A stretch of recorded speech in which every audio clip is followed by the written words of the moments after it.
I was always taught there are certain things you don't discuss in polite conversation. Hmm. So there was a level of politeness in the world. And it's like, you don't talk about politics, you don't talk about religion. It's just certain things that were off the table. You Hmm. don't talk about how much money you make. And it would seem like it was, when I think about it, it's like that life was so much simpler then.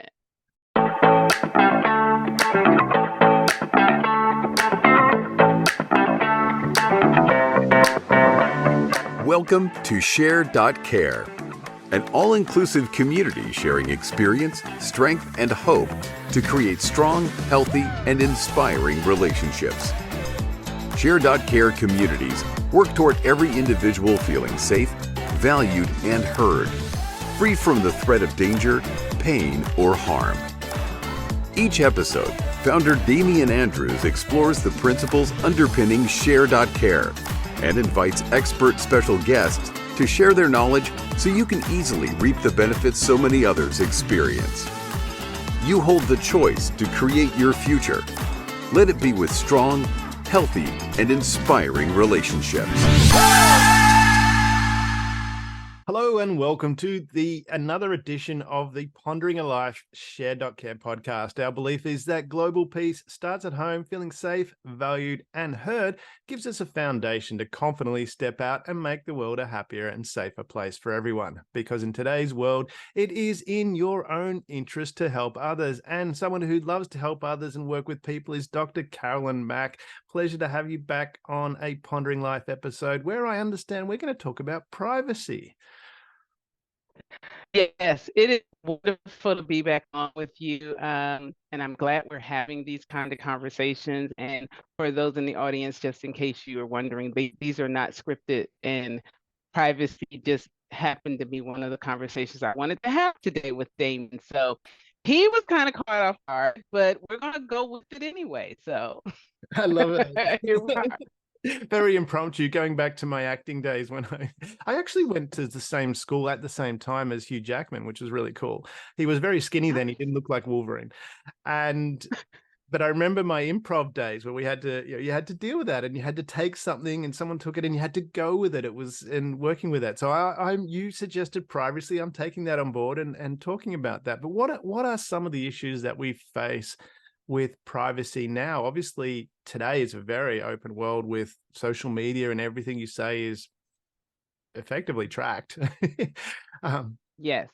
mm, Everything you say, everything you think, everything you search, your privacy as we knew it in the past is almost like it's gone. But at the same time, we still want our privacy. mm, So for me, I have a tendency, anytime I go to a website, they always have that little disclaimer at the bottom. We use cookies to track all of your information, accept or manage. mm. Now, those are not real choices, Yeah. because you're accepting the fact that we're going to chase you all around the internet and all across your phone and all across your social media, or you're going to manage it. And when you get in there, you really don't know what to choose that will limit their access to you. Hmm. So by default, what I do, I just accept it. I'm accepting the fact that you're going to chase me. I'm going to ignore it because I still want some semblance of my privacy. Hmm. But do I really? Yeah, so I wonder about how much we need to do that. And this comes out, and this might come across like I'm a stalker, so I'm going to be careful how I say this. But it was a while ago, it came up, and I got reminded of an ex-girlfriend that I had a long, long time ago. I thought, oh, wonder what she's doing now. So I put a search in. Um, Nothing, almost nothing. There was something that even on LinkedIn, there was very limited information that, but outside of that, almost nothing. Don't know, married, children, anything wasn't there. So obviously she's not using social media, would be my guess. I could see the firm that she worked for because that was current on LinkedIn, but there's no updates or anything like that. And Wow. is that a, yeah. So I'm just was putting that in context of going, well, do we need to be putting our, every time we went to the bathroom on Facebook? That's a great question. How much is too much? Yeah. Because sometimes there is a point where it could be too, and for a long time, I think either getting older or people are becoming more savvy with social media, because there was that point in time where everything that's and still there are people that do that, not so much on Facebook, because I'm learning that the different social media platforms are for different generations, so to speak. So Right. Facebook apparently is for old people maybe Gen Before Xers and older. Yeah, it's for old all people people. like your grandmother. Yeah, your grandmother and your aunties and uncles. All the old people are over there. There are no teenagers necessarily on Facebook anymore, Yeah. because people want to keep up with their friends and old girlfriends and boyfriends, just to see if they're Yeah. on social media. You haven't seen them, you haven't had any contact with them. Not necessarily that you want to have a conversation, but it's like, sure, we can be friends. Mm. So Facebook is for older people, Instagram is for influencers primarily, TikTok is for teens and tweens, so to speak. But of course, there is a little bit of everybody across all of the social media platforms. LinkedIn is for professionals. However, LinkedIn is going more toward everything else that everybody else is doing. It's becoming a little less professional and buttoned up, and a little more relaxed in what it's trying, because it's trying to build an audience, so to speak. So I said all of that to say that because there is no presence on social media, a lot of people are afraid of social media, and probably not for the reasons that we believe. It's not so much they're afraid to get their information out there, as Mm. much as they may be just insecure with themselves. And Well, that's a they good want to point. keep their stuff private. They want to keep their stuff Yeah. private. Is that part of that foil hat brigade as well, where it's a big government conspiracy? Possibly. I think it's like it's an amalgamation. I like your word. It's an Yeah. amalgamation of things. The insecurity, the conspiracy, I want all my information out there, and then just simply don't know how to use it effectively. Well, you can take that a And step. rather, yeah, go ahead. I was going to say you can take that a step further, because in China, they ban Teslas from a lot of government driving near government organizations. Those uh, places, they certainly can't drive into any of the car parks because there's so many cameras on them. They have a concern that the Teslas might be used to monitor their activities. Which is kind of contrary to that, because their own brands of BYD and a number of those have the same things on it, and the Chinese government has access to everything that is anything Chinese. Well, there you go. They already know the capability of that type of technology, so therefore they're like, nope. Now we'll keep ours because we have access to that information. Tesla is American made. We don't want Americans. And it's the same thing with the American government as well, Mm. because I work on a naval base.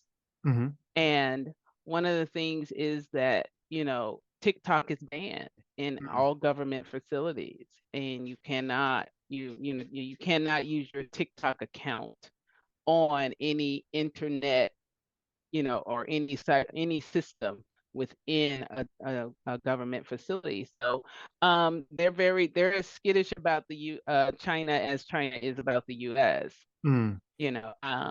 Well, we had that with But Huawei, when where we discovered, well, the Australians okay. discovered it, that was being used for that specific purpose, and those phones got completely banned by pretty much all Western countries because of that. Yeah. Um, And that's where we, I guess, from that privacy perspective, we start to wonder where, how much is that? And I was reading some reports similar to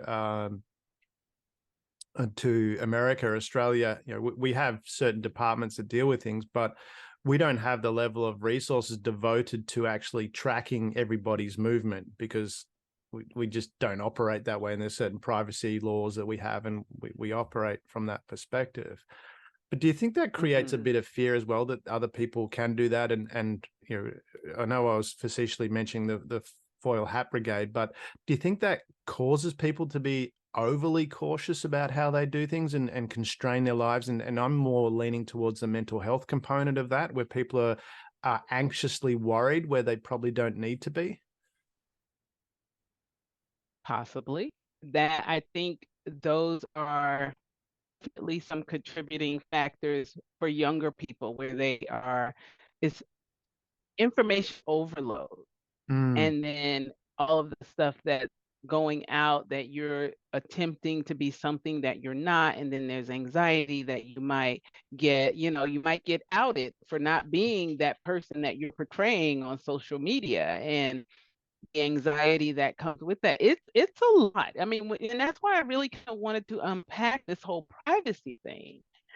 Is from a personal perspective, how do we determine or define privacy, mm, our own personal privacy?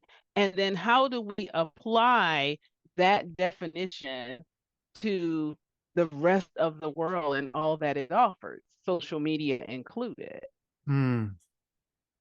I mean, where you were talking there about, being something that you're not and being outed for that pressure to be something to fit a mold in society. And as much as I hated it as a child, you get to this stage in life where you start to recognize some of the things your parents said was actually very wise, and you start quoting it. Absolutely. Absolutely. You start like, I'm gonna keep that. I'm gonna keep saying Yeah. that. You And use it. Yeah. I was fortunate enough to have a mother that drummed into me as a child. Doesn't matter what other people think. And I hated it because that was before beanies were cool, and she wore these horrible beanies that I hated, and it was very embarrassing. Yes. But now today, I'm not really fussed about what other people think. I believe I'm a good person, and I'll do my things. And we talked about in the pre-show how even with these podcasts, I generally don't edit unless there's a technical hitch. And if I fluff up words, that's part of who I am, and I'm okay with that. And if someone, in my opinion, if someone doesn't like it and is going to judge me on that, well, they're probably not someone I want as a friend anyway. That's my rationale. Is that, have we 100. lost a little bit of that? Do we need to be teaching young people that, hey, you need to decide what's right for you, and there'll be people that like it and there'll be people that don't like it? I'm Polish, Ukraine, and Russian. I'm a combination of all three. But I And grew you up, live in Australia. and I What live is that yeah, about? but anyway, that's my heritage. But the reason I say that is because both grandmothers were 100% Polish, so they were very much Roman Catholic. So we grew up, they were the boss. We grew up Roman Catholic. Of course. And when I look at that context of, some people will like you, some people don't like you. Even Jesus has had his haters. So when you look at it from that perspective, do we need to be saying, hey, it's okay that people don't agree with you? Have we got too much in this cancel culture where if someone doesn't agree with you, all of a sudden they've got to be canceled out? That is a double barrel, fully loaded question. Oh, let me see if I can break that down. Uh, my thought is going to the point in time in life when I was growing up. I'm a product of the baby boomer era. I'm a Gen Xer, but where I was always taught there are certain things you don't discuss in polite conversation. Hmm. So there was a level of politeness in the world. And it's like, you don't talk about politics, you don't talk about religion. It's just certain things that were off the table. You Mm. don't talk about how much money you make. And it would seem like it was, when I think about it, it's like that life was so much simpler then, where you went into when that polling booth, when that curtain closed behind you and you made your decision and you came out, no one asked you who you voted for. They could take an educated guess and they could think but it was just not discussed.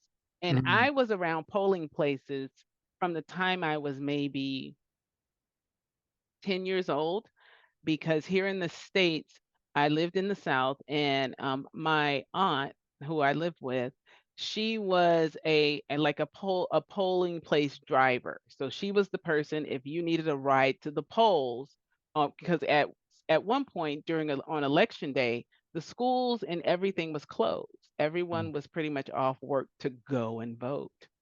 That's what I remember. And so she was a driver and she would go, it's like, oh, you need a ride to the polls? Okay, I'll come get you. So I would ride with her Mm-hmm. around to pick up these people and go to the polls. They would go in and vote and she'd gather them up and take them back home. And Mm. so I was around those types of things, but it was never in the car during the conversation. They talked about everything else except the vote. They didn't talk about the candidates. They didn't talk about which side they were on. They just did not discuss it. And I wonder if that was a product of polite society, no social media, giving people their privacy. Which one of those buckets, or again, is that an amalgamation of everything? So I have both experiences Mm. where you're with someone, growing up differently and then having people going, are you a Democrat or a Republican? Who you going for? Who you voting for? Things like that. So I've seen the shift, and along with that shift came the cancel culture. And if you don't, if you're not speaking my language, I have nothing for you. We're not friends. I can't talk to you. You go your way, I go my way. That kind of thing, the whole cancel culture. So I'm curious, how and when did we lose that, Well, if we lost anything at all? that's what I'm wondering. How did we lose that ability to have a conversation and be okay that people can be different from us? And I remember, and similar to you, I'm Gen Xer as well. And I remember growing up in the 70s when there was a number of hijackings, and it was, as I remember, it was Iranians hijacking a plane to go somewhere. So my growing up Mm-hmm. was about the Iranians being plane hijackers, terrorists. Yeah. One of Mm-hmm. my business Terrorists. partners today is from Iran, and him and his family are from and it's been really fascinating for me dealing with that early bias that was created, or even prejudice that was created, and Mm-hmm. now Mm-hmm. experiencing, and I guess of course I've been fortunate as well, because I have traveled to 44 countries and I've met lots of different people and seen with my own eyes and experienced it that fundamentally people are the same. A smile is a smile. We want to enjoy our life. We want good things for our kids. We want to have fun with our friends. I think that's universal across the planet. Yes. And what I found Yes. interesting is with the family that are from, they came out here and they now live in Australia. But it's been fascinating understanding that, hey, fundamentally we connect. He's a great dad, a great husband. And they have a great family, that from what I can see. But I've also learned a lot about the Persian culture and different aspects Okay. that I wouldn't have known about. But from that's actually made me stronger, because I've got my own experience and then I've got their experience, and that's made me stronger. So I wonder what it is that when we is it an insecurity where we don't want to look at something? But that, to me, that seems to hinder growth, your ability to learn something new, to actually grow and become a better, more evolved person. Yeah, I agree. And I was just thinking, diversity, it just makes the world go round, because first, like you said, it helps you to understand where the intersectionality is, where we are more alike than we are different. When you stop looking at the superficial and what is presented to you as soon as you walk in the room, and living with our senses instead of our intellect, once we get past that, we realize great dad, great dad. You Mm. can be a great dad no matter your ethnicity or your skin color or, male or female or whatever. You can be a great person. And one other thing is that we all like really good food. So that's another thing that makes us more alike than different. I don't know of anybody that's like, I just want really bad, bland tasting food. No, we all like really good food. Yeah. So, but being in a homogenous society makes it easier because you don't have to think. That's Mm. when you can operate from muscle memory, because it's like, I know this person kind of thinks this way, so if I do this thing, it's going to be okay. Mm. But if you have a diverse society, that's when things get a little awkward. There's some trepidation there because you don't know. I may do this thing, but who may not like it, or someone may voice that they don't like it, they were offended by it. But if you had said the same thing in a homogenous group of people, you would not have gotten that response. So Mm. I think it's more a matter of not necessarily insecurity as much as we want to minimize the amount of dissonance Mm. and you know off balance that we get when something that we believe is challenged. So we kind of hang out in spaces where we know what we're thinking, what we're going to say, how we're going to act, what we're going to wear is not going to be challenged because everybody else is thinking, believing, wearing the same stuff. But It's that, it's like when you were a kid, or your mom in the beanie when it wasn't cool, she wore it anyway, and you were like, oh, I'm so embarrassed. She's wearing a beanie and Birkenstocks. No offense to beanies and Birkenstocks. I don't want to offend anyone. If you like your Birkenstocks, wear your Birkenstocks. Just not my style. yeah, Don't want to I'm make offended that you like and them. so here, No. this right here is what we have. So, and that's what it is. It's like you say something in a joking manner, like I just mentioned the Birkenstocks. Mm. People who wear Birkenstocks are very popular. The company has not gone out of business yet, so I imagine there are lots of people that like Birkenstocks. Yeah. It's not my style, but I should be able to make a joke about an inanimate object like a Birkenstock. It ain't personal to you, it's about the shoe. But Mm. if you're aware of that, you can take that personally Mm. and make it an affront to you. And I think that's where things kind of go off the rails for people. It's like we're unable to delineate what is about you personally and what is about an inanimate object like a shoe or something like that, or a hair color or something like that. I mean, and again, we make it personal. So personal in the privacy. I am rambling. Help me, No, Damien. Get me you out know, of this I'm actually. spiraling abyss that I'm in right I was listening because I but hacking that. What I loved about what you said there is that we don't want to be challenged, and people, as soon as you might challenge what they believe, and beliefs are really important. We believes, people, yes, if they believe something truly and they've shown evidence that it's actually not true, people will still justify it. So beliefs are very, very, very powerful. But I yes. wonder from that, what And is it? that's where the dissonance comes in.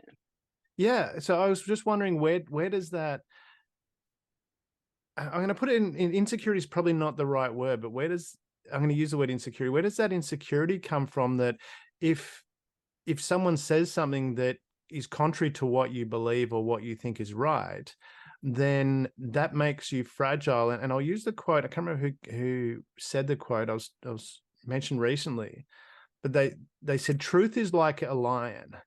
You don't need to defend it. You let it loose and it defends itself.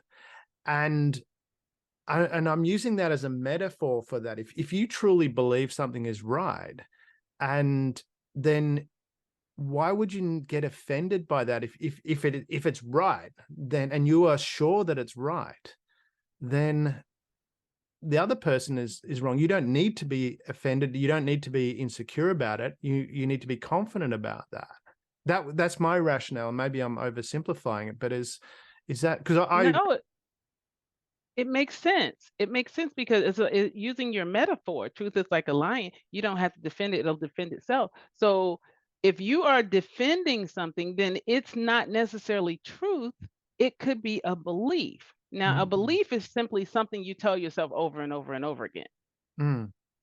Correct. Whether it's true or not, it's just something you're like, there's a monster under my bed. There's a monster under my bed. There's a monster under my bed. And you rev yourself up to believe that there's a monster, and then you're afraid to look. You turn on all the lights. I'm just talking about myself. I'm not going into my bedroom now. I'm scared. Right. And so you're sitting in the middle of the bed and you're like, oh my God, there's a monster. And it's just something you just started, and then you have to talk yourself off the ledge or call someone to talk you off the ledge. I have friends that I'm like, I need you to talk me off of this ledge. Yes. It's like, I'm thinking that there's a monster under your bed. Carolyn, one, monsters don't exist. Two, you just walked in and out of that room all day. Three, no monster in their right mind will go under your bed, first and foremost. So, so they give you all the rationale for why what you're thinking is not making sense. But it's up to me to then begin to believe that other thing, because I just talked myself into there's a monster under my bed. Now I have to take the rationale. You've been in and out of the room all day. Nothing's come in or gone out. You just said that to yourself 50 times, and that's why you got all revved up. There's no such thing as monsters, and no monster will go into you. So I have to then start believing that story versus the other story. And that's in between not believing this story and believing this story, that gap is where the dissonance is, because until you get to the other side, you always have the option of saying, no, I'm choosing to believe this. So is that when we're talking about this belief, I mean, if you're working with someone, and I do this in my negotiation program that I have, one of the ways of breaking that down is you spend time asking questions, and you're able to direct things in that way. If you're creating rapport, listening, having patience, and asking questions. Now, we don't, on social media, there's a patience thing that doesn't exist. It's just and is it, I mean, there's two components to that. Is one, if someone says something, do you need to respond to it to start with? And I made that mistake many, many years ago, where on social media I was responding to things and it just escalated it further. So now I just let it go. Don't even worry about that.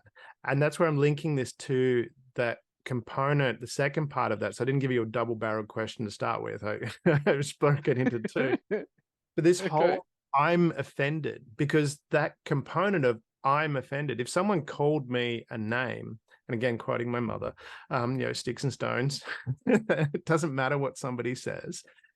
And I did that a lot with my son as well. It doesn't matter what other people think. It doesn't even matter what I think. I'm your dad. I'll always love you. But what do you think? And about you was the point.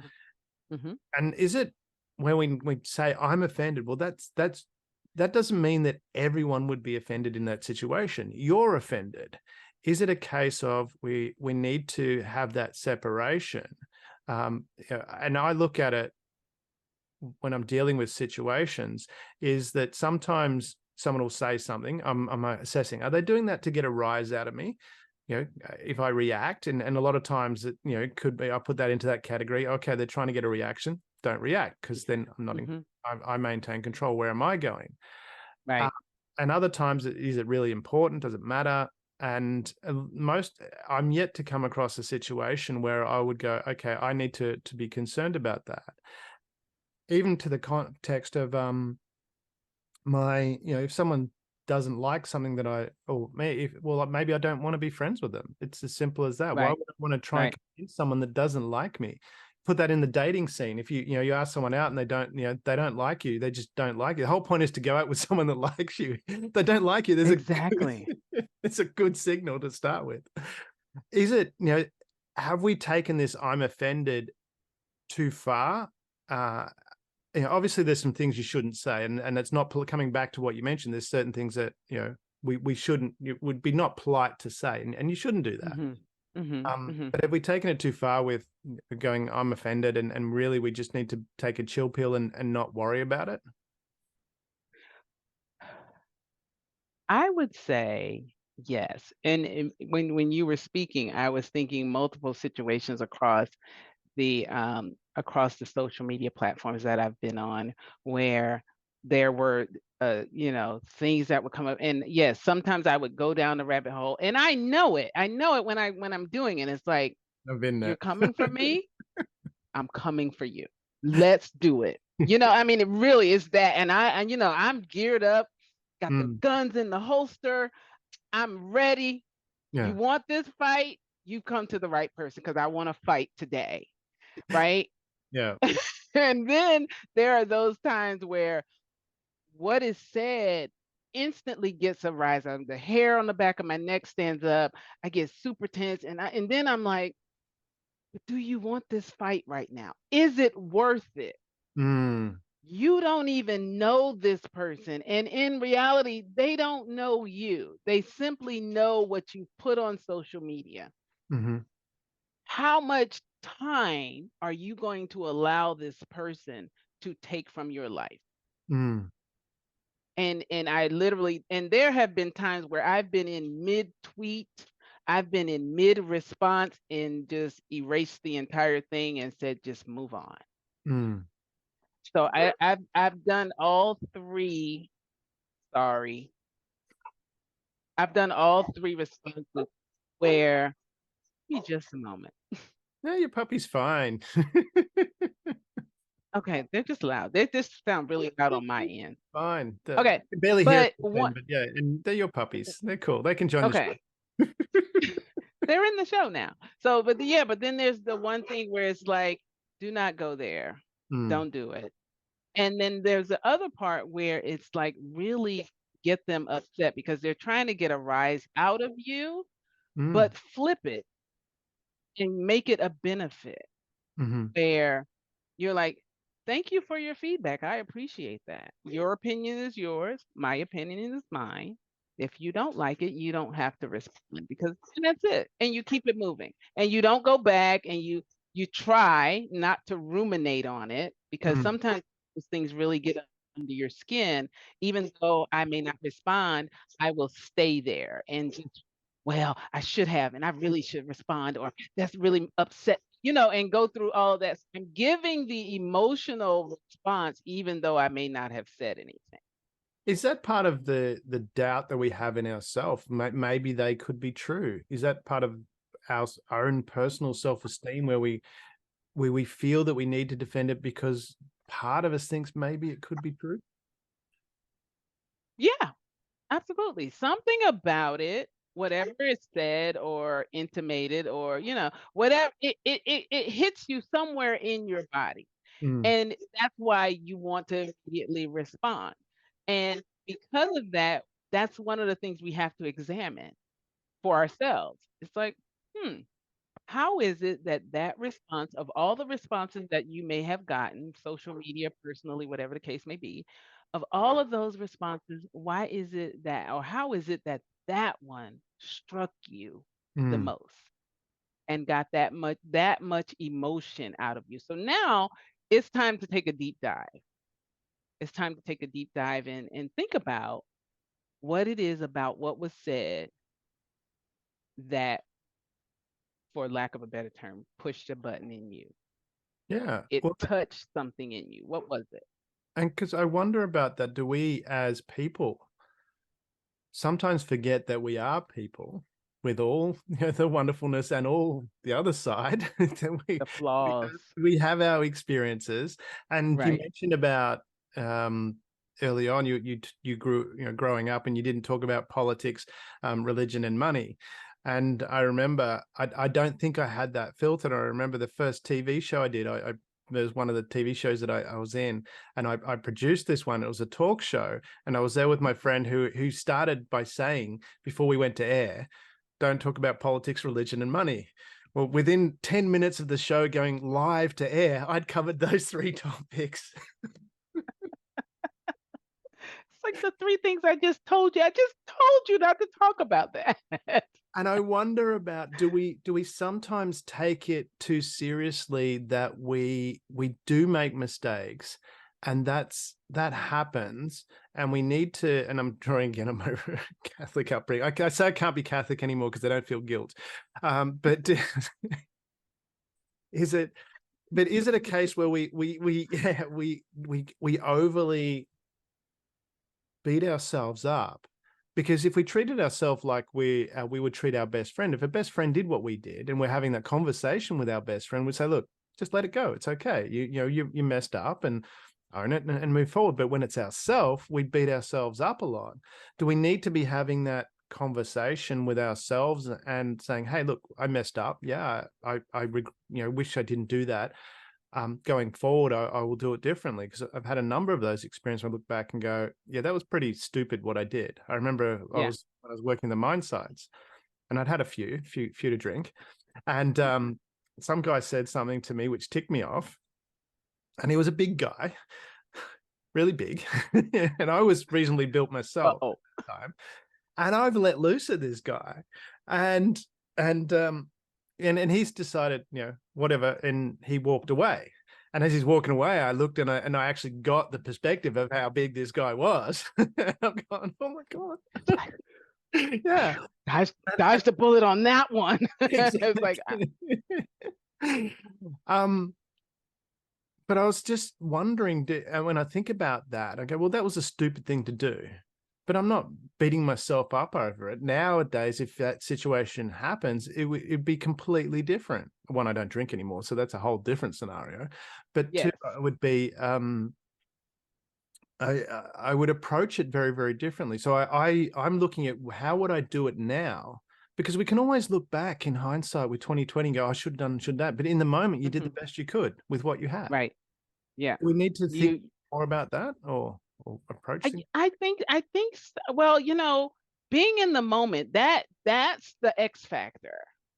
Because unless we can think of, so there are times in our lives where we can project, okay, if this happens, then this is the thing. So me especially, like being a woman, I always have to make sure, that I'm always aware of my surroundings and know what I would do in certain scenarios.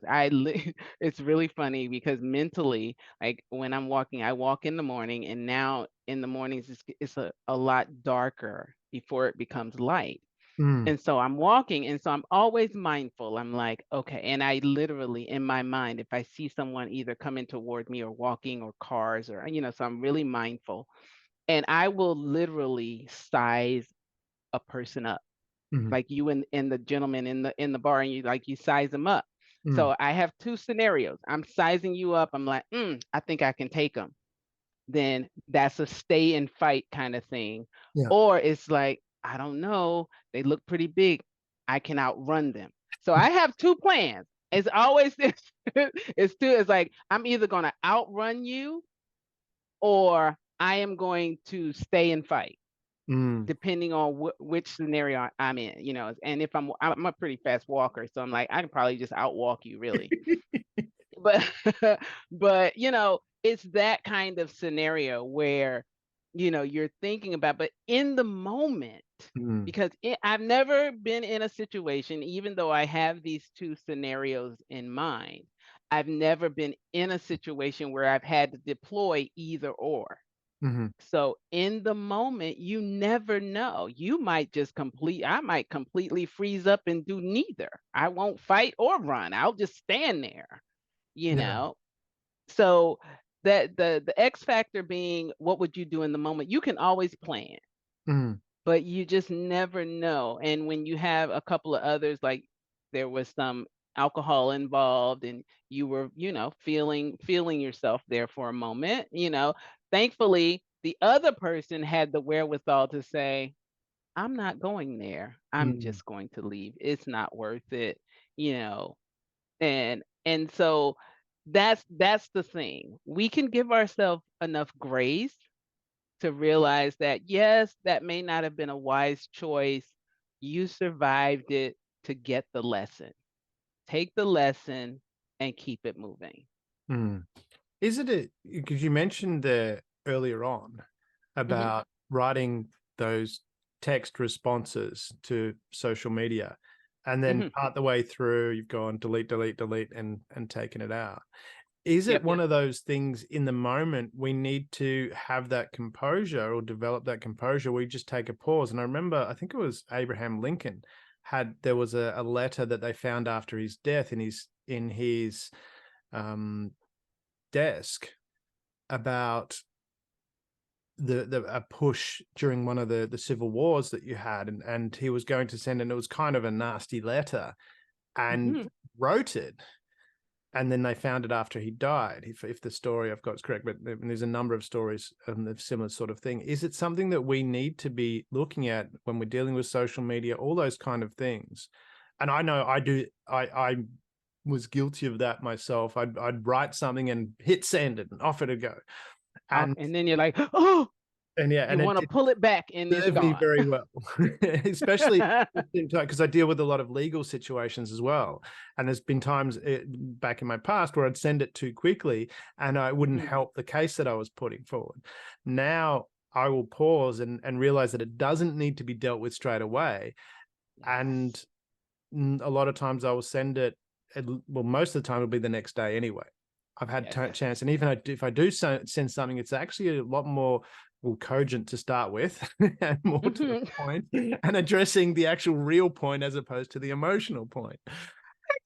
Because I mean, it's the same thing with the text messaging. So in those situations where I am tempted to fire off that hot, Mm, snappy email mm, before I do, and I have gotten to the point because I've had the experience of inadvertently hitting send when I was trying to hit delete.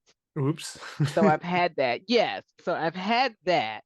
Mm, So now before I even start typing the email, I will type it in like a word processing document first. I do that So too. I know that I'm not in any danger of sending the fiery email. I'm just getting it all out of my system and all that stuff, and then sleep on it. Mm.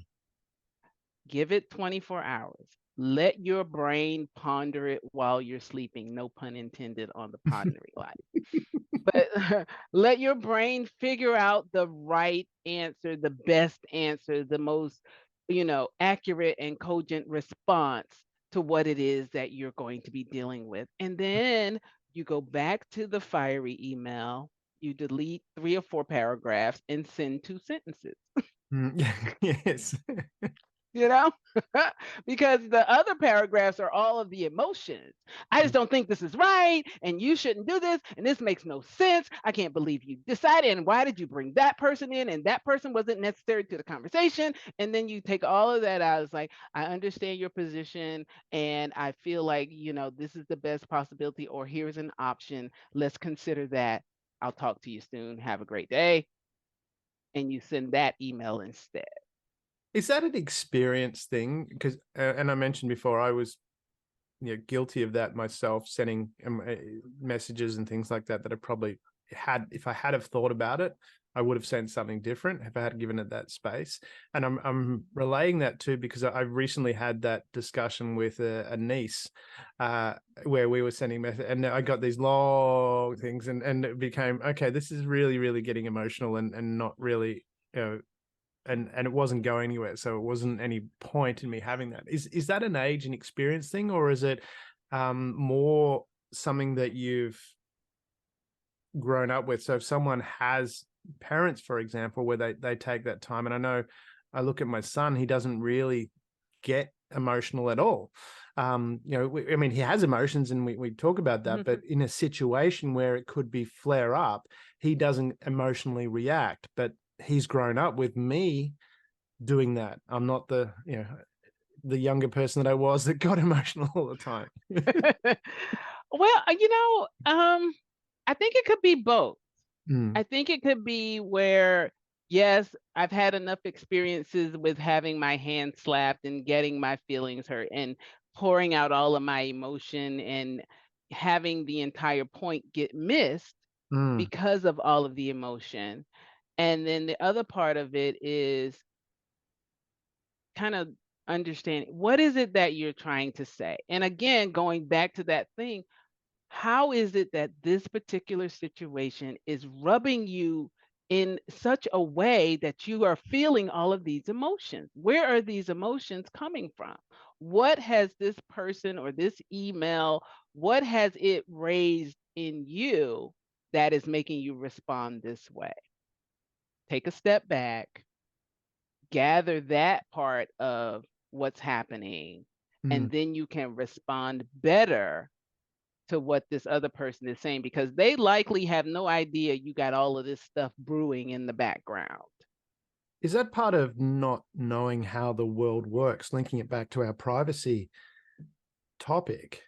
Yeah. Because if you've got your beliefs and the way you operate in the world, and you're operating in your little nutshell, and that's okay, and around people that are like you, you're going to get those. You're less likely to have someone that challenges you, coming back to what we talked about before. But if you're putting stuff out there to the wider world, then you're putting it out to a much larger and broader audience that will have different opinions, may not agree with you. And that's something that you need to accept the contract to, putting it in that terminology, accept that I'm putting that out there, I've volunteered this information. It's not, no one's sitting there with you. And people are going to disagree with that. And well, the high chance that they're going to disagree with it. And you need to just take that on board and develop that thick skin, so to speak.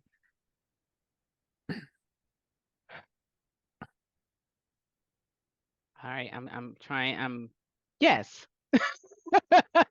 The short answer is yes. You have Today you is know. brought to you by the letter C for the word cogent. Yes, very cogent, very, Flashback to my we Sesame have Street to. days. I love it. I love it. We have, and the C for Carolyn. So there we go. So now, Exactly. well, and the idea is, how do we do that without changing the whole world, trying to make the whole world fit us? It's like, you do realize that you are like I heard someone say, and I'm just going to use this analogy. It's like when we realize that we are germs on this big ball of dust floating around another flaming ball. When we realize that, we will be a lot more relaxed. So basically, we need to know our place. We need to know who we are in the grand scheme of things. I love that metaphor. Because when you think about it, now you think about a germ, which is like a microbial thing that's a whole bunch of them, and they're all over the place, and nobody really can see them. And we're on a speck of dust, which is the big ball that we call Earth. We're making ourselves these big things or this big deal, when in reality, in the grand scheme of things and the universe, we are really but specks. And I think that is almost biblical, if I'm not mistaken. It's I like believe we're it just is. specks. There's something about that too, yeah. So, and I'm sure most religions as well, to cover that off as well, so we don't offend anyone. And I'm sure there's something for the atheist in there too. Let's cover everybody. Yeah, we're just gonna cover, the germ. The germ. If you don't like the biblical reference, you can use the germ reference. If you're, agnostic or atheist, or you're spiritual, you're a non-believer, whatever it is, we're not here to offend. We don't want anybody coming for us. We're just trying to capture the essence of what it is and going back to the whole privacy thing, we want all of this special stuff for ourselves. Mm. But yet we're sometimes, in some cases where it comes down to cancel culture, we're just not in a position to give people what it is that we want for ourselves. And I think if we can fix that part or address that part, I think we'll be okay. And I know that's an overly simplified answer No, for I that. love that where you've gone, and if we take that a step further and look at nature. In nature, you're either growing or dying. And Mhm. in reality, I think it was 99.9% of all animals that have existed are extinct. When you look at the entire, it's a Really? massive, massive amount of every species that from the, Okay. The entirety of all the species yeah, over their evolutionary trajectory and everything. So it's a massive, that it's insane. wow, So that number just sounds so all encompassing because yeah. when you say 99%, Mm, that means it's only 1% of the animal world left. And it's still a whole lot of animals and insects and rodents and, you know, yeah. amphibians running around, fish and what have you. Some we probably haven't even discovered yet that are still. Correct. Yeah, there's certainly fish in that in the deep depth of the ocean that they wouldn't have discovered yet. Well, I make Yes. assumption, but that could be completely Yeah. right. But there's a high probability. But when we look at the world through that lens, that where you're either growing or you're dying, and putting it in the context of privacy, putting things out there, you put something out there, and somebody comes back and says or challenges you using the term that we used before, Mhm. you can do two things. You can reject it and say, no, how dare you say something contrary to me? Or you can ask a question, well, what do you mean by that? And explore, potentially grow and learn something new, Mhm. and then move forward with that. But is that something, again, we come back to, we're holding on to what it is that we are? That's our identity. And if our identity is challenged, then who we Then who are. am I? Exactly. Right. And I mean, and it's those identity elements that if we're on a path to growth, then we are able to understand that I can create a new me. Mm, I don't have to stay wed to this old me, that this identity that someone else gave to me. And I talk about that a lot in my Mastering Midlife community. It's like mm. when you hit the middle ages, I always call it the middle ages. That's always really fun for me. It's like when you hit the middle ages, um, I you're love. at a point where you're at a point where all of the stuff that you grew up with, because we didn't know anything. So we took on whatever our parental units, people who of influence, Mm. preachers, teachers, other family members. We Parental took Unit on what 2.0. yeah, absolutely. We took on whatever they gave us Yeah. that told, they said this is how you're going to have a good life. Use these things. And we took those on. And it helped us. It gave us boundaries and, lane lines, all of the things that we needed to do to get to where we are in our life. But when we hit those middle ages, then and when we start feeling a little uncomfortable, I don't like doing this life. This life hasn't gotten me what I wanted really. And all this is the opportunity for us to start offloading those things that are no longer working for us from our past. Mm, And that's where it gets scary because these are people you believed in mm, and they gave you inspiration. And for the most part, it worked, but it's not working anymore. mm, So now we have to build new beliefs, new thoughts. We have to get on that growth trajectory where we're willing to say, okay, this is not serving me as well as it did in the past. And mm, so now I'm going to take on some new things. They're unfamiliar. I've never done them. Maybe no one in your family has ever ventured out to do those things, but here we go. And that's where it gets, you have to, the willingness to do that is where that growth begins.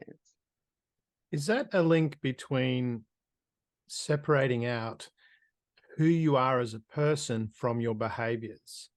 And that was something that I was told a long time ago. And that said, your behaviors are not who you are. They're just something that you do. Yes. And you can change your behaviors. And do we need to separate out our identity from the behaviors that we do, so that when someone does challenge us, for example, we can look at that with a more objective view and go, oh, okay, maybe I could do this a little bit differently. And I highlight that,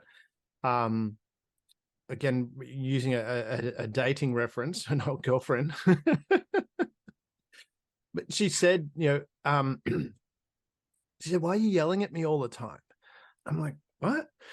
And I said to my friends, I mean, I said to my friends, I said, do I yell all the time? They go, no. But to her, my normal tone of voice was very loud, and she felt that I was yelling at her. So I, rather than get offended by that, went, oh, okay. And so around her, I actually lowered my tone and spoke. I used the late night DJ voice, to.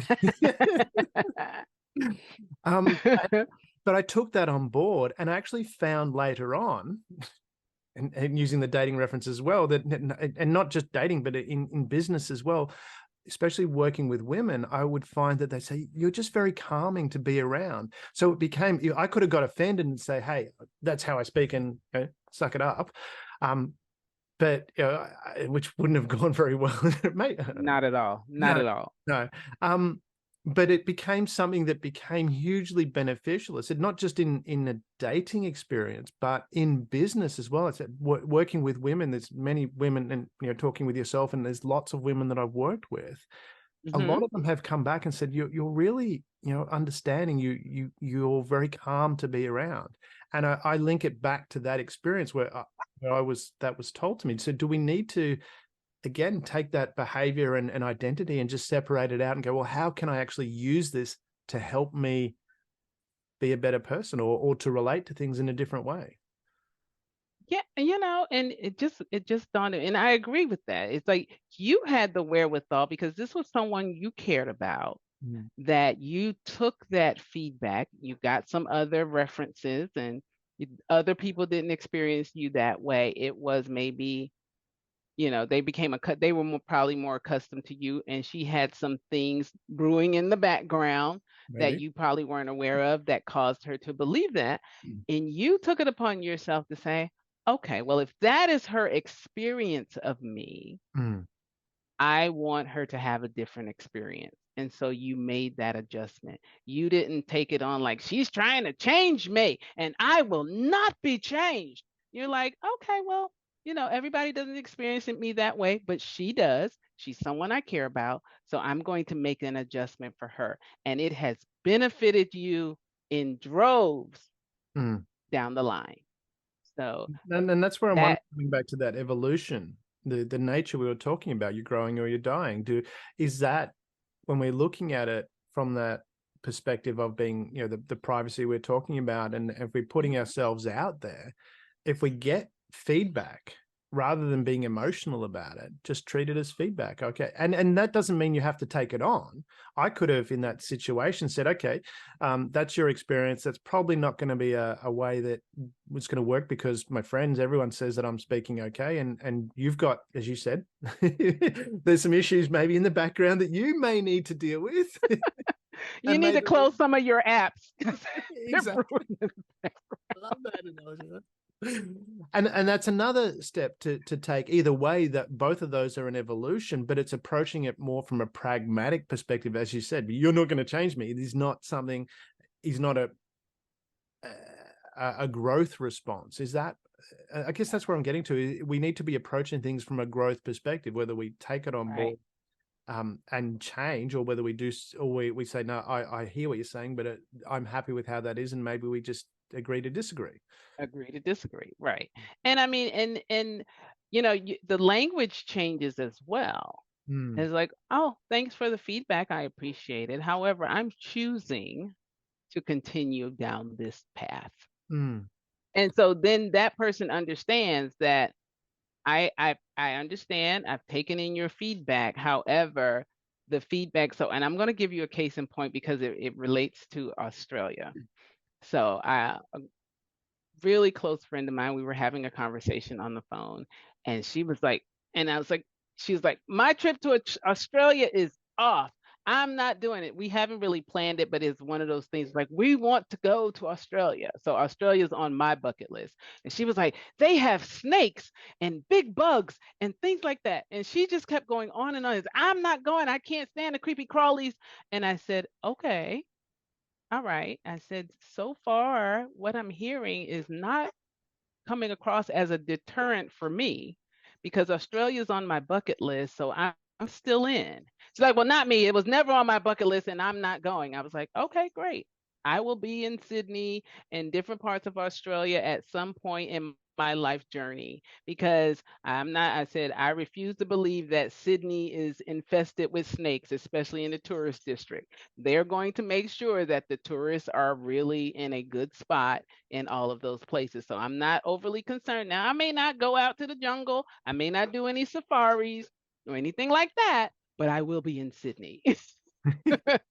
So that's the whole thing. It's like I took in all of her information and she was incredibly animated about it.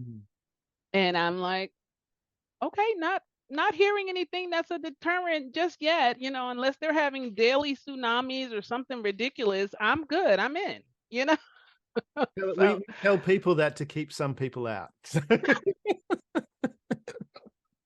Well, I am not deterred. I will be there. So I am not one of those people. But I'm not easily upset about bugs and snakes. Now, I don't care for snakes. They're not my friends. I don't have any aquariums in my home and we're not hanging out like that. Yeah. However, I do have this thing, especially with bugs. I said, I will not let anything that's 1,000 times smaller than I am run me out of my home, my vehicle, or anything like that. I love You're it. too small to say I'm going to be somewhere on a chair going, oh my God, it's a spider. No, we're not doing that. I don't have snakes, but I do have a bearded dragon as a pet. So They're not so bad. They're kind of cute, actually. he's very cool. Yeah. But what was interesting about that conversation that you just had was your friend has a completely different view of things, but you're still friends. And Yes. I put that in context. Another business partner that I have, I collect business partners, and but he and I have very, I very. just heard what you said there. Go ahead. You collect business partners. Okay, go ahead. Well, I just mentioned one business partner, another business. Anyway. But he has very, very different opinions on certain topics to me. And those topics don't relate to what we do in business. And I don't agree with his opinion on those topics. But that doesn't stop us having a business relationship. And I respect that. That's the point. I don't need him to be identical to me. I think there's one of me, and that's enough for the world to cope with anyway. You and me both, like one of me is more than enough for the world to have to handle. Exactly. And that's where I'm wondering as well, do we need to have this where people have to be identical to us or very close? What's happened where we can't have a friendship with someone that has a different opinion and we can still have a friendship? I think, and it's funny how everything relates to a story. I have lots of stories, I love it. but I think it becomes a matter of how much work are you willing to put in to preserving that friendship or growing that friendship. How much work are you willing to put in, especially if someone is just so far removed from where you are or what you're doing or how you engage with the world? If they're so far apart from that, then it's like, am I willing to reach that far with your girlfriend and her, you said you lowered your tone. That was not a far reaching, I have to work really hard to do that. It's like when she's in a room, lower your tone. Mm, That one was a lot simpler mm, than they have a completely different ideology and they've never had, and it's like a situation with me. It was like they have a completely different ideology and they've never been in the presence of a person of color ever. They, you mm, know, they didn't go to school with them. They didn't have friends. The friends didn't come over. You know, everybody seems to have that one black friend. That was me. So, but you know, if there's someone who hasn't, you know, lives in a community where it is very homogenous, mm. and then suddenly we're in a space together, I'm not sure if it's worth the amount of effort Mm. required to try and reach that person unless they are equally as invested in coming to the middle, you Yes. know. Yeah. Or not Because talk if about they're, it. I mean, yeah, if it might, they're invested in just stay, this is who I am, this is what I believe about, and you know, mm, my all of my experience of people of color has been from TV. I'm not sure if I can be friends with you because I mm, know that is going to really tax my patience, my mm, nerves, and my ability to want to bring you along yeah. and help you see what's different. And that's the point that I was getting to with that was having that position where obviously there's two components to that. One is having that ability to listen and understand on both sides, not just one. It has to Hmm. be both sides. Hmm. And coming back to that point with the business partner that I have, he there said there's certain topics we don't agree on, and we know that we don't talk about it.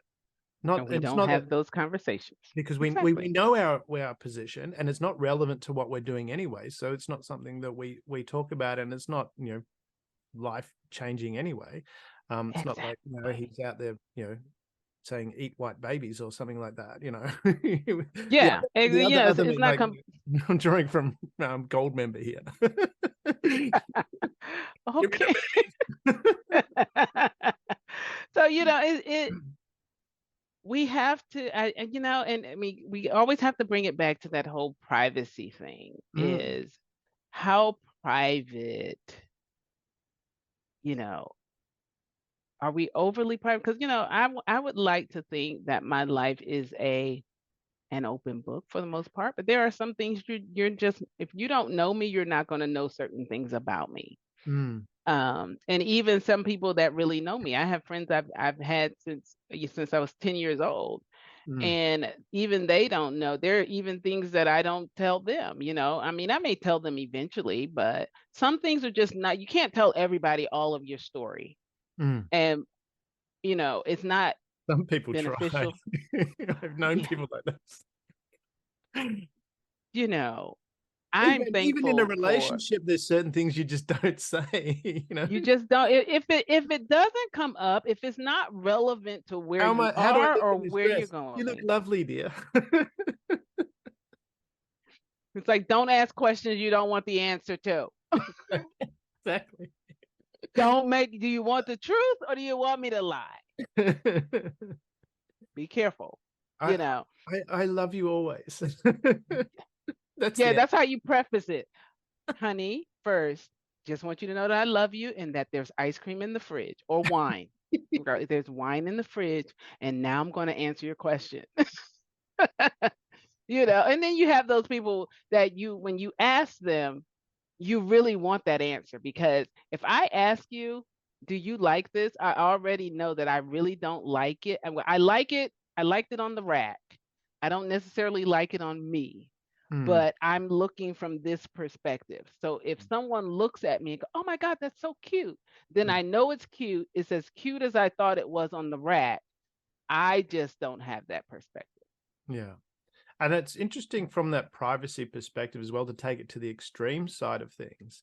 Hmm. I was speaking with an older barrister, and I think he was in his 70s. So and that was Okay, wait. Hold on. I need you to define barrister because right now I have a view of somebody that works at Starbucks in an apron. Is no, that what you're talking not about? barista, barrister as in a legal, yes. That's what, and I thought, I was like, barrister. That sounds like an attorney or a judge or Yeah. something like that. So There's yeah, okay, enough experience. He wasn't a judge, but he was okay. in I'm not sure how that exactly works in America, but you have a solicitor, a lawyer that they work with you, and then you have the barrister is the person that actually speaks to the court. They're the specialist, the really expert type person in that field, whatever it is. Oh, okay. So you can't generally That's a little don't bit work different from the directly U.S. with a barrister. You have to go through a lawyer to speak to the barrister. Well, the barrister will speak in court on your behalf. The lawyer won't speak to the court themselves. So they're very, So who very experienced the in barrister speaks to whom? the A judge. judge? Yeah. Oh, okay, So yeah, okay, I know okay. in a lot of law shows in America, you've got the lawyers doing it. In Australia, and I'm not sure if that I'm assuming that's how it works in America because it's on It is. That's how it works. It's like the lawyers speak to the judge. So there's no middle person between the lawyers and the judge the. in U.S. court system. Yeah, so in Australia, and I'd say it comes from the UK, the lawyers will work with you, and then the barrister is the one that actually gets up in court and does the speaking. Gotcha. Okay, that's And interesting. they're a specialist in whatever area of law that they work in. Okay. But he Thank said, you for clarifying. yeah, how exciting is that? This is how the Australian legal system works. Yeah. But what he said to me, I remember it really stood out. And he said, there are certain things that you never, ever talk about again. And it was interesting that come up, and it was, the context of, well, I can't talk about it because it was, in certainly public space, Mhm. and reveal the person that was involved. But it was interesting how he used that as an example for me as I was working with him. He said, just remember, there are certain things you never bring up again. And it was an interesting, thought-provoking conversation to me, where I thought about that and thought, well, yeah, there's probably, I've dealt with things in my past and there is no need to bring it up. I've resolved my own issues around it. And so I don't need to talk about it anymore. Maybe, things from my past I might use as examples, but there's certain things I probably would never talk about. I just don't need to. And do we need to have that as well, where we are comfortable with certain things, and we can with our own demons, so to speak, that we've resolved that, and we're just comfortable with who we are. Yes, absolutely. And I mean, when you said that, I had, there's a saying. I don't use it. I used it a lot when I was in college. Like, to the grave. That one is Yeah. going with me to the grave. I will never say it. I will never discuss it. I will never talk about it. Yeah. And that's it, And I don't. And then I was trying to think of, like, do I have those? I'm sure I do, because I remember saying that a few times. Like, nope, to the grave. That one's going to the grave. And then, but I can't really even recall them. They're so deeply, they're so far back in the cobwebs of the attic of my mind that I don't even really recall it. Maybe something will jog it and make it come forward. But as far as, it's like, no, there are certain things, like you said, when I've dealt with it, I've made my peace with it, I've learned the lessons from it. You don't have to bring it up ever. And you're no less who you are for not bringing it up. Is that, I mean, it sounds like and I'm relating that to my experience as well. When you can't remember it, it's not festering anymore. You're at peace with whatever it was. Yep. Yeah. Yep. Yeah. And occasionally it'll come up. So I'll give you a case in point, because one of them has come back to me. Is that I was I was married once before I got married and had children. It was a very short relationship, and nobody knew I was married, but I was married. It's on the books. I have proof. I got a marriage certificate and a divorce certificate, but there were no children involved or anything like that. And so when I got married the second time and had a whole life, married, children, they grew up, yada, yada, yada. I don't even really tell people, when I have to do like legal documentation where they're like, have you been married before? Yes, how many times? And I have to go, oh, yeah, I was married twice.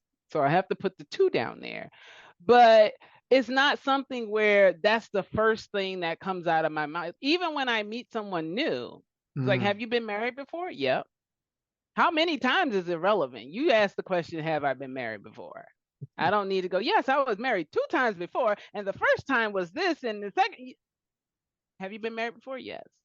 Well, that comes down to relevance as well. And I'm bringing that up again. I deal with a lot of legal things. There is so much stuff that people put out there and you're reading it and going, it's just not relevant. It's irrelevant, has no bearing on anything. Nothing. It's not even going. And the only thing that makes it relevant is if you're doing it to get a rise out of somebody else. Or, I mean, is it too, haven't dealt with it, where you're still festering on it, so you still think it's relevant, but to the wider world, they're not really interested. The world has moved on. Yeah.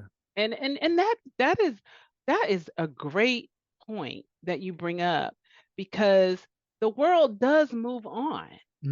And here you are still in that moment, and you're upset because the world is like, you know what? Life goes on. Things got to go. People got to cook. People got to go to school. Whatever they're, and I've done that on occasion. Like if you get bad news and, you're on your way, say something happened, you got a loved one that is about to transition, you're on your way to the hospital. I've had that situation, and here I am in a panic on my way to the hospital, thinking the worst, and life all around me. People are laughing and kikiing and having a great time and drinking sodas and, talking to the barista and all of that stuff. And my life is literally falling apart with every mile. And it's like, again, back to that germ analogy. We're germs on this big ball of dust flying around this fiery ball, flung out into the universe, and here I am trying to make the whole world stop because I'm in crisis. But is that perception that we have, using that analogy, similar analogy to what you're talking about? You're waiting at home. Your partner said they were going to be home at 10 o'clock. It's now 11:30, and you're thinking, I bet they're with that person. I bet they're, and they walk in the door, and it's like, but same scenario, 10 o'clock, they said they were going to be home at 11:30, and you're thinking, they've just had an accident and they're, calling out to me and their voice is trailing. So they walk in the door. It's like, your reaction is completely different. Where have you been? I'm so glad you're okay. It's like, well, I said I was going to be home at 10. I stopped to get you some wine. Well, then why didn't you call? And then once you found out, it's like, you go, right. But is that, again, do we need to, is that part of our evolution as people, that when this is coming to that privacy point where we accept there's certain things that we want to make public, and as a result of making that public, there could be consequences for that. Some people might not agree, and we have to. For sure. And same token too, we might go, well, there's things I just, like you say, to the grave, and when you own it, it kind of just disappears. Is that where we need to be evolving to as people? Well, evolving or getting back to. Oh, that's a good point. I love that. Because for some of us Gen Xers, we were already there. We were taught that, polite society, certain things you don't talk about. You don't have to tell. You don't have. My aunt. Okay, so I'm like channeling Aunt Margaret. That's her name. You don't have to tell everybody your business. Everybody don't need to know your business. So, and what happens in this house stays in this house. That's a Black mantra. That's a Black family mantra. Yeah. Right. It's like, what happens in this house, you do not air your dirty laundry in public. Yeah. What happens in this house stays in this house. Yeah. So that is like drilled into us as young kids, because kids are kids. Like my mama just had to go to the store and she used the food stamps, and so that's the privacy thing. It's like we don't want everybody to know that we got food stamps, because we don't talk about our income. So people don't know our income, and we are dressed up. We got big hats and big cars, and we're on food stamps. Make it make sense. Yeah. And so that was part of the thing. Again, not disparaging anybody that needs assistance. If you need it, get it. I was on assistance when I was a young mom, in a military spouse. We had all these children. I wasn't working. I was on assistance. So I am in no way disparaging the need for assistance. I'm just simply saying there were certain things that you did not want to divulge to the public. I'm sorry, say it again. That was part of that privacy, is what we're talking about. There's certain things you talk about, and today, as you say, the Gen Xers, that was how we grew up. We there's certain things we didn't talk about. I kind of didn't get that. I was like, my mum was quite open about stuff, which was well, not in my family. We still have secrets we're trying to uncover. It's like, why did y'all tell? Nowadays, in the health systems here in the United States, they like to get your family history so they know what you're predisposed to have and in your health makeup. Yeah. And it's like, well, I don't know, because we didn't talk about it. My family, we do have like that whole thing about hypertension and all that, but that is prevalent in the African American communities anyway. We sometimes have poor eating habits that contribute to that. However, some propensities for some cancers and things like that can also be genetic. But our family just were not it wasn't dinner time conversation where they discussed their health challenges, unless it got to the point where it was extreme, where it was like, oh, well, I've been diagnosed with XYZ type of cancer and, things like that. But up until those huge diagnoses came out, our parents did not discuss their health with us. Even as adult children, they didn't discuss it with us until it was at the XYZ disease, cancer, stroke, heart attacks level, And I just, so yeah, we still got a lot of secrets that we're trying to uncover. So we took privacy very seriously, and we still pretty much take it very seriously. I can relate from my grandfather, because he was through World War II, and he never allowed, and he was kind of one of the leaders when they came out here after World War II in their area.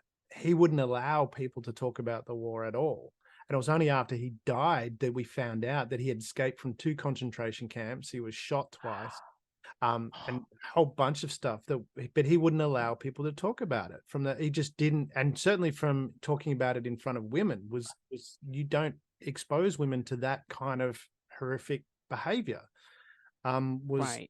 And that was the rationale. I understood it. I mean, I didn't really know him because he never spoke English and he spoke Polish, and okay. But I have a connection with him, and I remember I joined the army, and I went to tell, he was in hospital, and he was quite ill for a while, but and I told him that I joined the army, and he smiled at me, and he died that night. So yeah, so that was pretty, and I remember sitting in the church at the funeral, and I could see him sitting in a cloud, and he had the hospital gown on, and he had a little pipe in his mouth that he liked to smoke. Nice. But how did you all find out all of this story after he passed? His best friends were still alive, and they said they wouldn't, said 50. Oh no, how old was he when he died? Yeah, it would have been. Yeah, it was a long time anyway. I can't remember. World War II was 40. Well, he swear them to 80s. Secrecy too? Yeah, they said he wouldn't allow people to talk about it. I wonder why. So, What do you well, it think was a it pretty was? horrible experience. It's not something you'd want to. But he came out on the other side. So see, here I am looking at it from. I'm not looking at it from the, oh my goodness, 1 year in a concentration camp, 2 you escape, 3 you get Twice. captured and you go back, Yeah.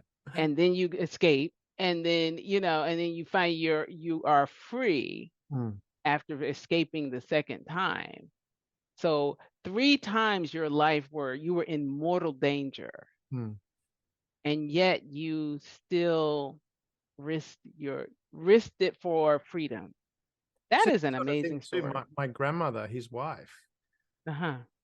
she was when she was walking down the street and Nazis grabbed her off. She was 15, 14 or 15, and Nazis grabbed her off the street, threw her into the back of a truck, and she went to a forced labor camp. And God knows what other horrific things happened. Horrific things. Yeah. And Yeah. Yeah. she never talked about it. She, Wow. yeah. And And her again, mantra that's was, "I no complain." In a Polish, I no complain. I no complain. I'm here. That part again to the grave. Yeah. Taking it to the grave. It happened. We don't have to talk about it. I just want to move on. Yeah. And being okay with that. Privacy is very tricky. It's we don't know what items, there's not a checklist of items that's private, that's not, that's private, that's not. Is it just a feeling of, I want that, I don't want to tell people about that. Yeah. And that part, because there's something in the connection of whatever it is that will leave you in a heap on the floor if you talk about it. Mm. And if you don't want to be in a heap on the floor, don't talk about it. Yeah. Is that where we sum that? Wow. Because if we were to sum that, it's you need to make your own decision on that, because we've talked for a while on that. If we were to sum it up, how would you sum up the privacy component and how to approach privacy? Privacy is private, and it's about you and what you wish to share. And it's no one else's business what you do or do not share. I love that. From that, Yeah. you don't need to justify either. Nope.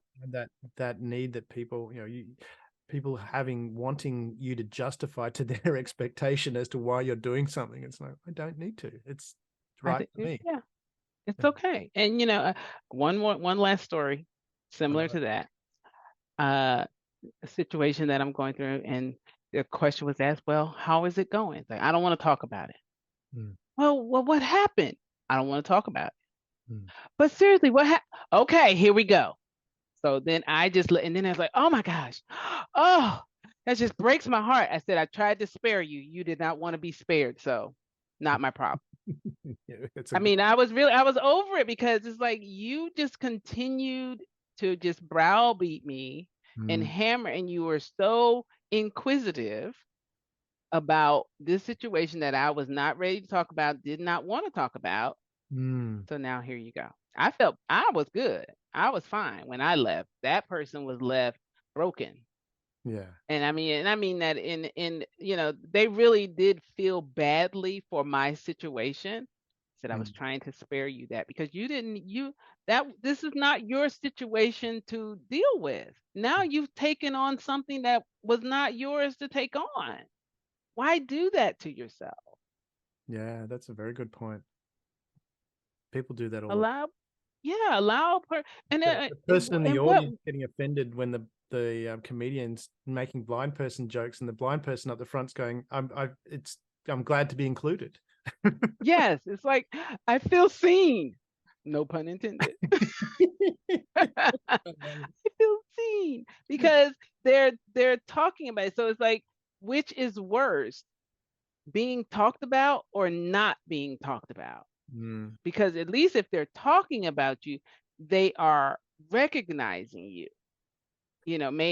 Unless is it disparaging, that's up for debate, and that's perception. My mum, so that's not concrete. Quoting my mum again. She said, if they're talking about you, they're leaving someone else alone. Right. It's like, well, at least you're the life of the party. It's like if they're talking about you, then your life is interesting enough that Mm, other people want to have a conversation about you. exactly. That's a great spin on it. I love it. So This has been wonderful chat. I've really, really enjoyed this. I know. I so look forward to this. And I come up with these things. Are we gonna plan another one that I'm probably gonna preempt next month? Exactly. Well, we booked in for next month, so let's. I'll let you blindside me with some topic last minute. It'd be wonderful. We'll see. It's I love this conversation Yeah. because it's been on my mind, and I'm genuinely curious about what is it about me that makes me want to keep some things and not other things, and because I'm very open and honest with pretty much everything on social media. I mean, I've gotten emotional. I share my life. I talk about things. I do the pictures because it's my birthday month. So I'm constantly doing great, showing pictures about what I'm doing for my birthday month and all that. So, but then there are certain things where it's like, that's a bridge too far. Hmm. We don't want to put that part out there. And I think it's a protective mechanism. So I am really thankful that we had this conversation because it's helped me get some clarity Yeah. on my own ideas about privacy and some of the stories about where it comes from, airing your dirty laundry in public, what happens in this house stays in this house. Those are my stories. Hmm. And they are the foundation for what I believe privacy is. You don't talk about politics or money or what was the other one? Politics, money, religion. Pigeon. Yeah. So, yeah. I love that, and I also love the month of Carolyn, given it's your birthday month. That's awesome. This is fantastic. So, and Yes. happy birthday for you too as well. And but for me, it's the same thing. There are certain things where it is to the grave. I won't talk about them. It's Hmm. not. Um, and there's other things where I have very select people that I trust that I will talk about, and no one Yes. else. Yes. And I know that it will stay in their vault. Hmm. Have that relationship, and sometimes it needs to be talked about, so I can have that conversation with someone that I trust. And there's other things where I'm an open book, and I'll share stupid things that I've done, like being drunk and getting really annoyed at someone that's twice my size. Yeah. So what's funny is I'm really good at keeping people's confidence, Mm. and primarily because it's like I'm going to listen to everything that you say and immediately forget it as soon as you tell it to me. And so therefore your secret is safe with me because I'm not going to remember it enough to tell it to anyone.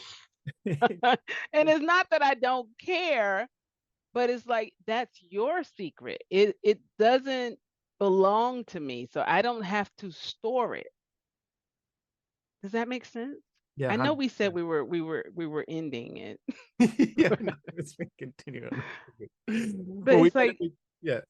I yeah, completely get what you're saying there. It's if you're, I've heard it. I'm not going to be dwelling on it and filing it and bringing it up later. So it's okay. Yeah. yeah, it's safe with me. And it's like, remember what I told you? No, not really. Give me, I'm offended you give me don't a hint. remember. Right. Like, give me a hint. And I probably can recall it, but it's not gonna be in my things to do the next day kind of file. It's gonna be, yeah, she told me that a while ago. Oh yeah, I remember. But it's not something that I have that, and I use Einstein as my excuse because I do the same thing, and people bring it up and go, "Well, tell me again what it was." But Einstein said, "Don't remember anything you can look up." Well, I can look it up by asking you what you said, so I leave it as that. thank you, Einstein. I'm going to take that and put that one in my personal reference. It's like I can look it up. That's my Google it. when I don't remember something. It's like, well, Einstein said, "Don't remember anything you can look up." It's like, well, I've been good advice. There you go. Wonderful. It's been a pleasure. It's Yeah, been wonderful. I totally enjoy doing these with you. I'm glad we started them. yeah, So no, fantastic, and I'm looking forward to catching up again soon, Carolyn. It's been Dr. Carolyn. sounds good. Pleasure, as always. As always, thank you, Damien, for having me. Thank you for being part of the Share.care community and helping people around the world prosper. You're creating a bigger pie for everyone to share. The more people contributing to the world being a better place, the better the world becomes for others and for you.